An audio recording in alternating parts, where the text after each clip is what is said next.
দেশের লাখ লাখ মাদ্রাসা শিক্ষার্থীদের জন্য প্রযুক্তিগত শিক্ষা চালু করতে চান প্রধান উপদেষ্টা ডক্টর মোহাম্মদ ইউনূস। এ বিষয়ে তিনি কাতার চ্যারিটির সহযোগিতা চেয়েছেন। 23 এপ্রিল মঙ্গলবার দোহায় আর্থনা সম্মেলনের ফাঁকে কাতার চ্যারিটির ভারপ্রাপ্ত প্রধান নওয়াফ আব্দুল্লাহ আল হামিদির সঙ্গে বৈঠকে এ বিষয়ে আলোচনা করেছেন ডক্টর ইউনূস। বাংলাদেশে অনেক বছর ধরে কাতার চ্যারিটি বাংলাদেশে কাজ করছে। তাদের একটা বড় ফান্ডিংটা হচ্ছে ওরা অরফান স্পন্সরশিপ করে বিভিন্ন মাদ্রাসায় বা বিভিন্ন ইয়েতে, এবং ওরা রোহিঙ্গা ক্যাম্পে ওই যে এলপিজি সিলিন্ডার সাপোর্ট দেয়। তো এটা নিয়ে কালকে প্রফেসর ইউনূসের সাথে কাতার চ্যারিটির যিনি অ্যাক্টিং চিফ তার সাথে একটা ওয়ালটন আবারও মিলিয়নিয়ার অফারে ওয়ালটন ফ্রিজ কিনে আপনিও হয়ে যেতে পারেন মিলিয়নিয়ার।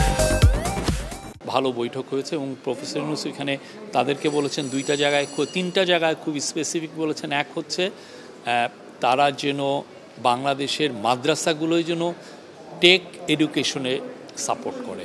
কাতার চ্যারিটি প্রধানের সঙ্গে আলোচনায় প্রধান উপদেষ্টা মাদ্রাসা শিক্ষার্থীদের কম্পিউটার প্রোগ্রামিং, কৃত্রিম বুদ্ধিমত্তা এবং অন্যান্য প্রযুক্তিভিত্তিক দক্ষতার মতো উদীয়মান প্রযুক্তি শেখার আগ্রহের উপর জোর দেন। মাদ্রাসার স্টুডেন্টের মধ্যে টেকনোলজি জানার যে ইগারনেস এটা খুবই অনেক বেশি। তারা অনেক টেক এবং অ্যাডাপ্ট করছে। অনেকেই আপনি দেখবেন যে তারা টেকনোলজিতে এগিয়ে আসছেন।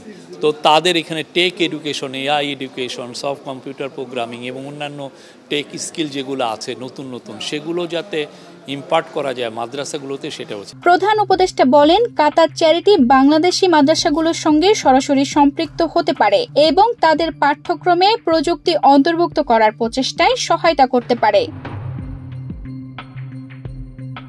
জবাবে কাতার চ্যারিটি প্রধান উল্লেখ করেন যে সংস্থাটি ইতোমধ্যে বেশ কয়েকটি মাদ্রাসাকে জীবন দক্ষতা এবং জীবিকা কর্মসূচিতে সহায়তা করছে। তিনি আশ্বাস দেন যে প্রস্তাবটি গুরুত্ব সহকারে বিবেচনা করা হবে।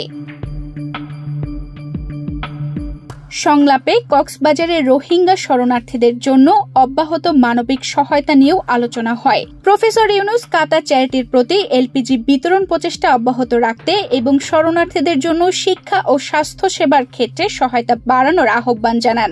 নারী শিক্ষার গুরুত্ব তুলে ধরে প্রধান উপদেষ্টা বাংলাদেশি মেয়েদের, বিশেষ করে মাদ্রাসা শিক্ষার্থীদের জন্য সুনির্দিষ্ট সহায়তার আহ্বান জানান।